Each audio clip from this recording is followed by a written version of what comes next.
Hi, I'm Lou with another episode of My Car Story, and today we're out in the suburbs of Phoenix, and I'm with Alan Travis.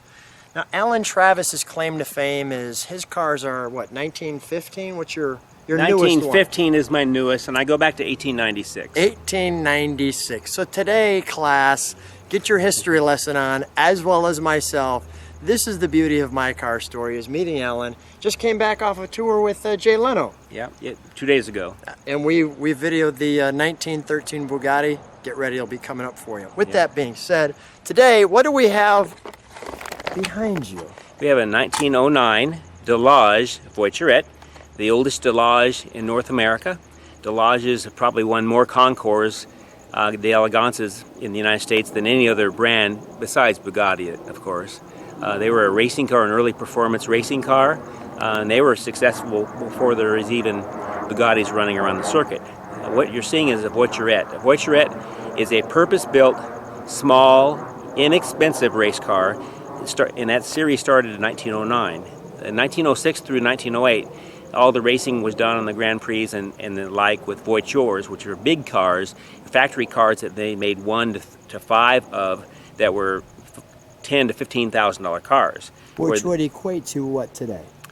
$500,000 for a car. Okay. So I have one of those, but in 1909 they created a class or a category called Voiturette racing, and they did Grand Prix style racing, and they would do as many as 24 to 36 hour events, and they would be on somewhat of a closed course, and they would do 25 to 50 miles per lap and race for more than 24 hours.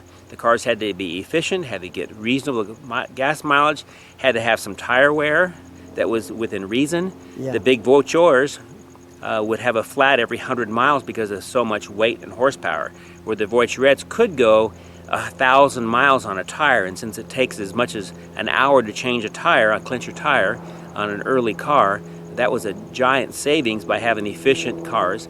So our Delage has a 4-speed transmission. Everything's pretty much aluminum motor, transmission, aluminum parts in the rear end. It's a 2-liter class, which is the class for the Voiturettes from 1909, and that equated to about 60 miles an hour. So its racing speed was probably 35 to 55 mile an hour with a 60 mile an hour top speed, and it would be real similar to an American car in 1913 called a Mercer Type 35, or 1914, a 1914 Stutz Bearcat, but this is 5 years earlier, and it goes about the same speed, and you have the same feeling. What was the speed limit in France at this time? Well, France was the only country in the world that really didn't have speed limits. Oh. In England, they had a speed limit of 8 and 14. 8 in town, 14 in the country. So no racing done there. I want to, before we get to our featured attraction, show these. These are the service manuals and owner's manuals for our car for the restoration. I did the complete restoration. Wait, slow down, I want to get it. I don't speak French, obviously, but Yeah. look at this. But the drawings are so perfect, they're engineering this. drawings.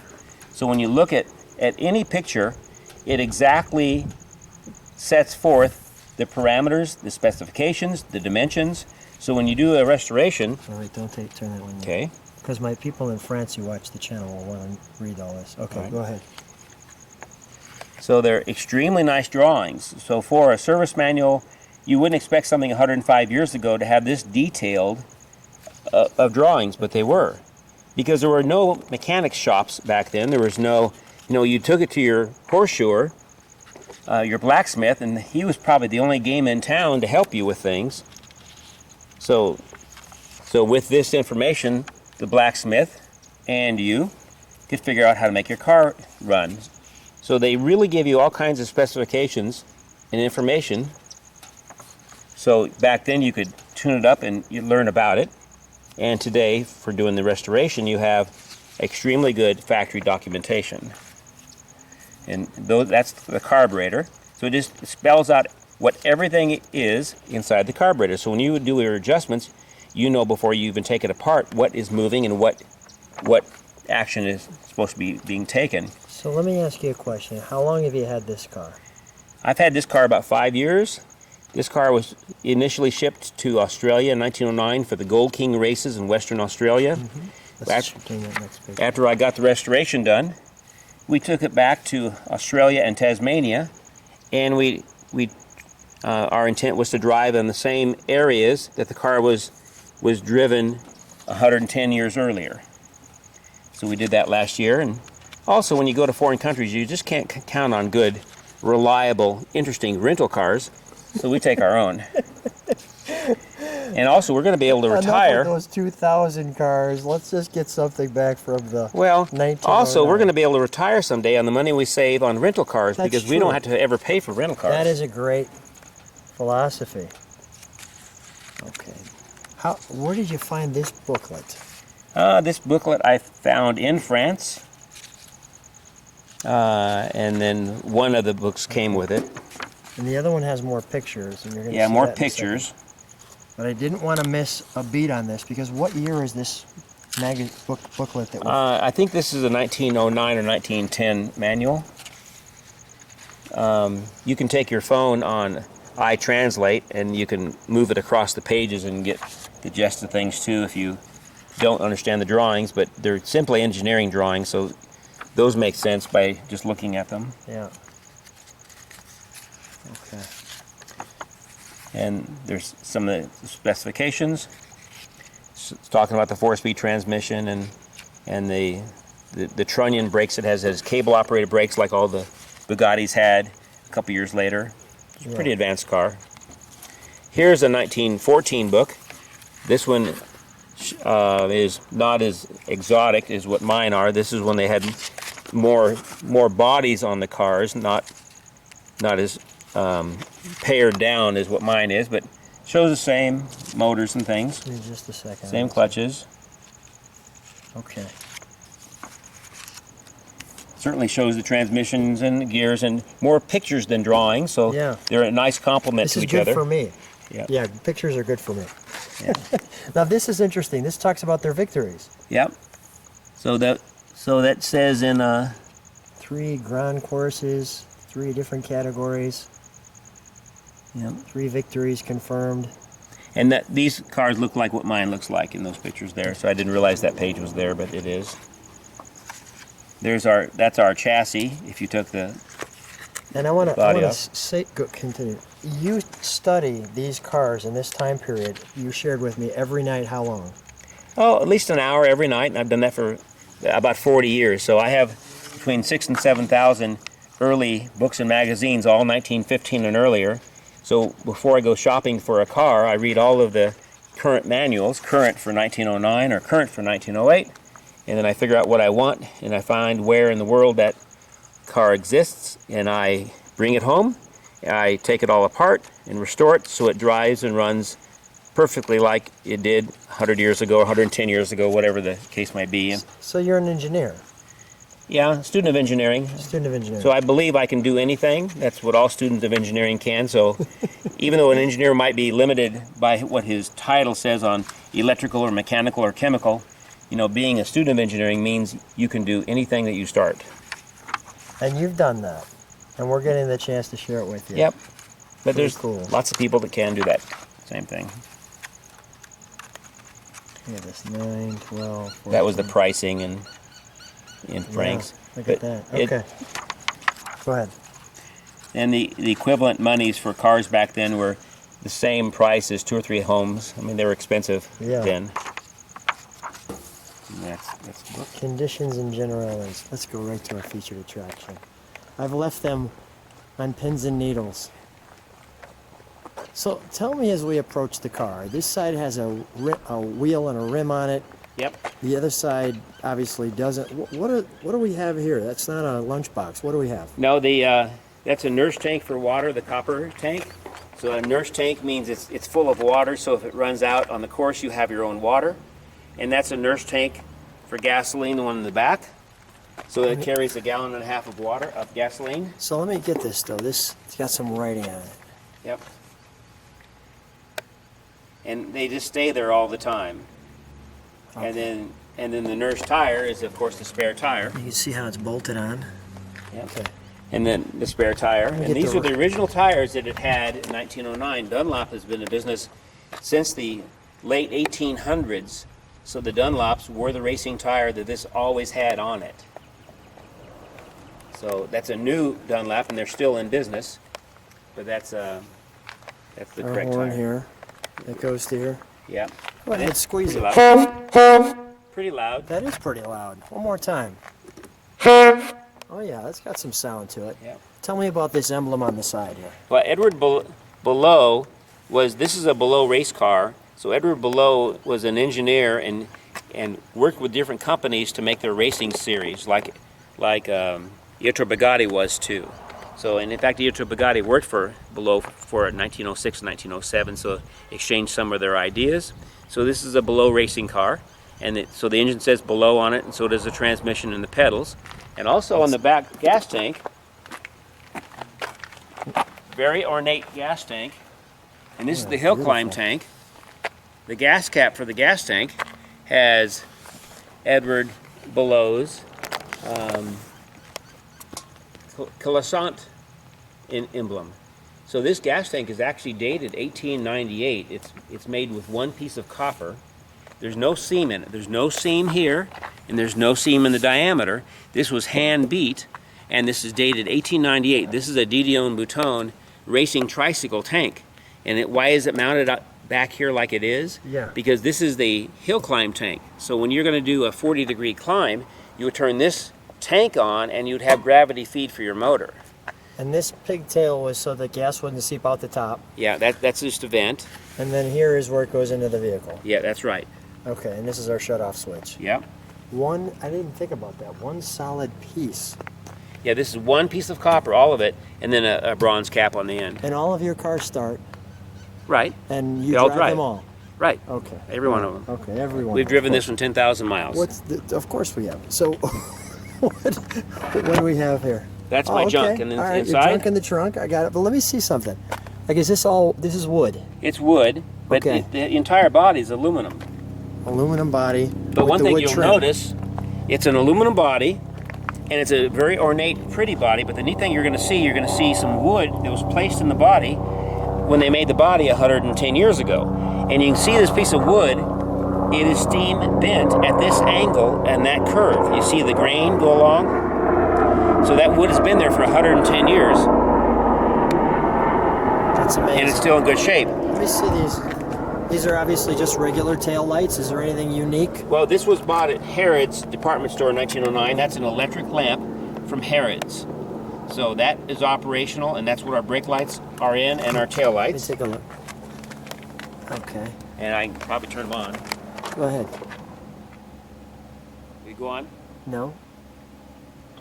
No, maybe the battery. Oh, wait, it did. All right. Gotta get a little closer. All right, shut it off. Okay. Yep, it went on.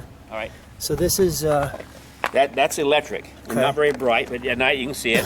And then this is the Go ahead. standard issue kerosene tail lamp. So Kerosene tail lamp. and that runs perfectly well and on kerosene, and if your battery goes dead, you have that. There's some scripting there as well. What's the? Okay, this is actually Arizona. Arizona was not a state when this car was made, so you can use the plates of the day. So in Arizona, that was called a pre-state plate, and they made them out of leather. And you basically went to the hardware store in 1909, and whatever your registration said, you put it on a leather backing, and that's your legal plate. And you see that it's a legal plate. And what is this? That's the brake light. Brake light. All right, so let's step back and get an overall look. Come on back with me.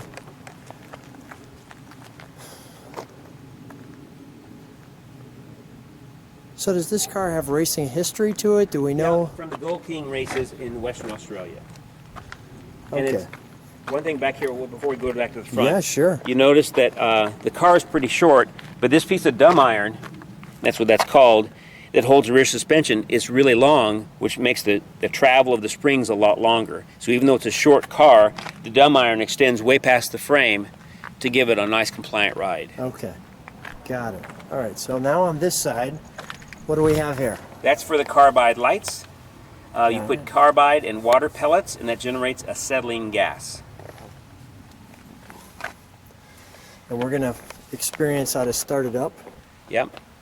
Okay, let's talk about the pieces on the car. What is the first one? Okay, that means it was in Europe at one point, and that was Veteran Car Club of Great Britain and Veteran Car Club of France.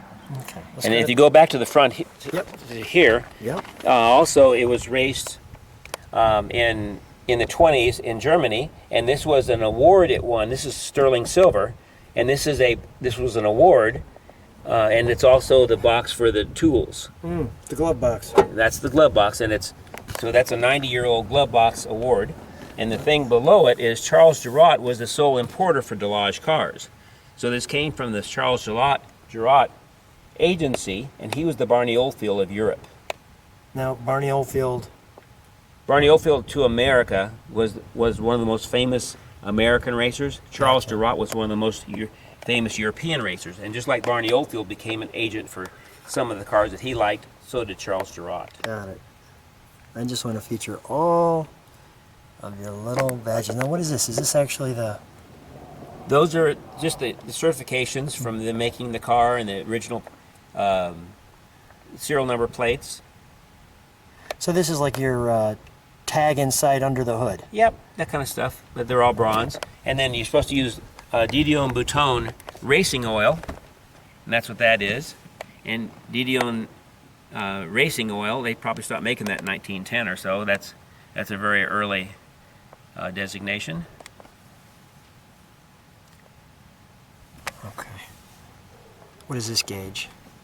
That is the altimeter. Altimeter. This is the sump. The altimeter. Altimeter. It's called a motor android, but a motor android was basically an altimeter, so you could adjust your carburetor. Got it. This is a dry sumped racing engine, so the oil is in the middle of the gas tank, so it stays cool. So this is the oil level. Once you start it up, this goes up to about 3/4. It has to be up to 3/4 before you take off. Okay. This is a lap timer for the Voiturette races, so the mechanician would hit this every time it goes a lap, and then if it was a 100-lap race or a 200-lap race, you'd have your lap timer in your car.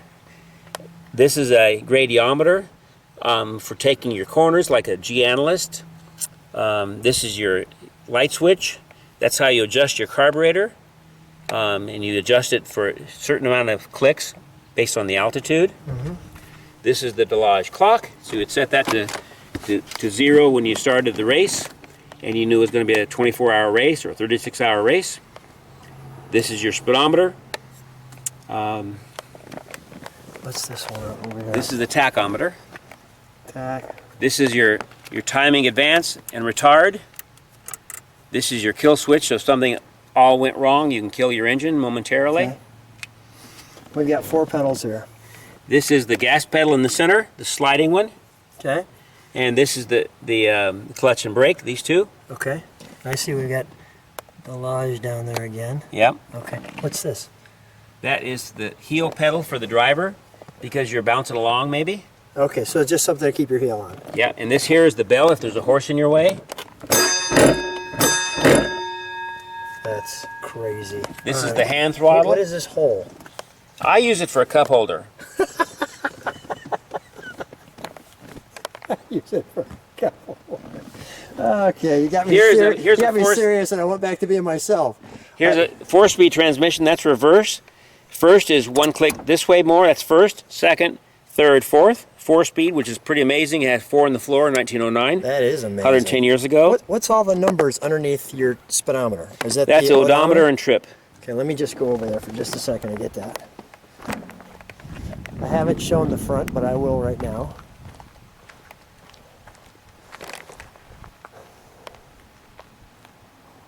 Can you imagine when a speed in a town is 14 miles an hour and you come blasting around a corner in this thing? And let me just show some of the details. Check out the cool hood ornament. Yeah, it's more than an ornament. Delage made racing cars, and Delage made airplanes in 1909. And this airplane engine Delage came up with in 1909, and the first radial in the world, they made it so the entire engine spun, the cylinder spun. That was Delage, and they made the airplane to go with it. Wow. So this is a real ornament, very, very valuable, very, very rare, and it's correct for 1909. And these are Voiturette self-generating lights. So these you can put the carbide and the water directly in without taking it from your carbide tank. So these will last 10 hours on carbide and water. And you can augment it with your tank on the side if you want. National first place winner. Yeah. Is it kind of unfair because there's nobody else who has one of these? So when you go, is it like, don't you just get the trophy anyway? Yeah. It's awesome. Yeah, I just get the trophy. Just give me the trophy, call it a day. Okay, what was this one? That's the Royal Auto Club. That's another one of their badges, showing that was a pride of being in the club. And the Royal Auto Club really was royal people. They were viscounts, they were dukes, they were lords. They were. That's the only people that had the cars. Let's take a look at the engine. Okay. This is the Voiturette. So this looks like it has almost oil mounts, but go ahead. Now, to prime the engine before you take off and that kind of stuff, you can do it through the sides. Okay. But it's a Voiturette, so they locked your hood down. So the Voiturettes were different in other cars. Other cars had hinges in the center of them. Yeah. So they would lock this hood down, so the only access you had was to prime it and then to do your timing. All right, we're going to have John Washington come on in and help us take the hood off. You have that? You got it. Okay. Oh, you got it by yourself.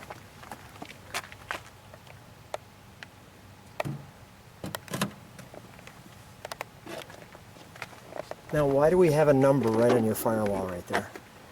That's the body number of it. So that's number 9 of the Voiturettes. How many Voiturettes were there? Don't know. Okay. Not too many. Gosh. So this was an airplane engine at the time? No, the company made airplane engines. Okay. This was, since the cylinders were steel, it wasn't. You got a steel fan. What's the chain driven to? Water pump. Water pump. All right, let's show us how to fire it up. Okay, and then on the mag, the entire mag rotates. Oh, that's cool. Okay. Turn the camera off. We'll get my gloves on. All right. Well, I gotta keep it rolling. Go All ahead. right, that's great. All right. Probably neutral would be a good idea. Yeah, if it's not in neutral, it's gonna be a whole different video.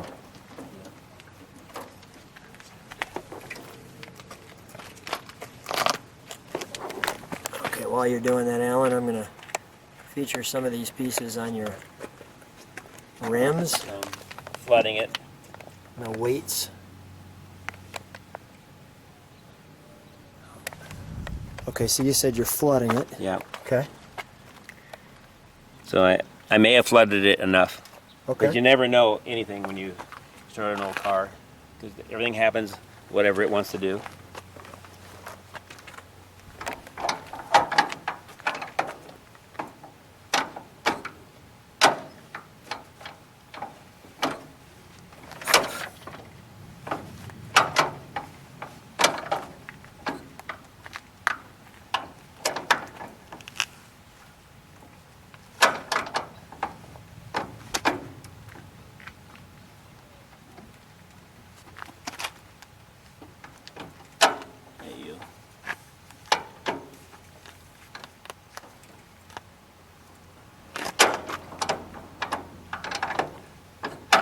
How difficult is this? It looks difficult.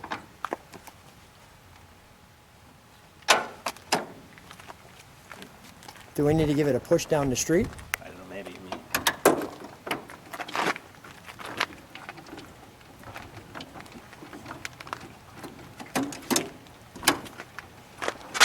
You want us to give it a push? You get in it? Yeah, probably that's Go ahead. Get in it, John. So we'll put the hood back on here. All right.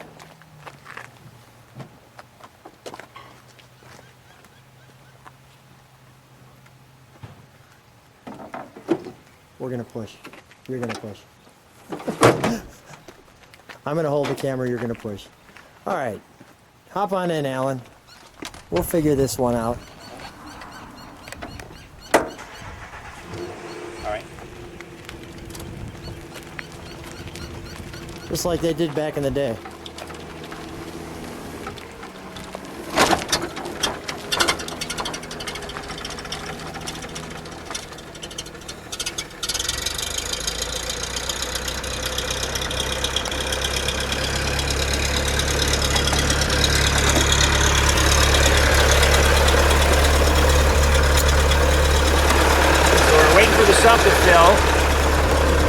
now the sump, the oil isn't coming in. You see it starts from the bottom. Yeah. It's starting to fill, so you can't take off yet until that happens. John, pull the hood off if you would, please. I want to show it running. Just lift straight off, but it's heavy.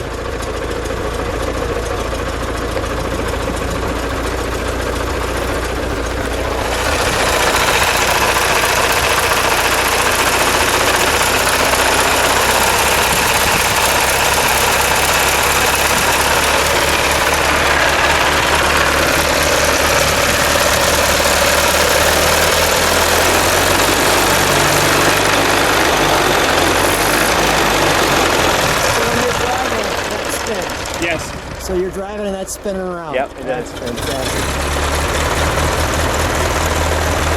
I see the oil up now. Yeah, so now it's safe to go for a ride. We'll have to do a second video of a ride video, which we'll do right now. But Alan, stay right there. We're going to do a ride video with it, yes? Yes. Okay, so I'm going to shut this video off. That was our review. Thanks for being, Alan, for the subscribers, if you liked what you saw, subscribe. There's a little bell. Hit the little bell. You'll get to see all the videos. Plus, you get to see the ride video. Alan, always a treat. Thanks for being on My Car Story. Thank you, Lou.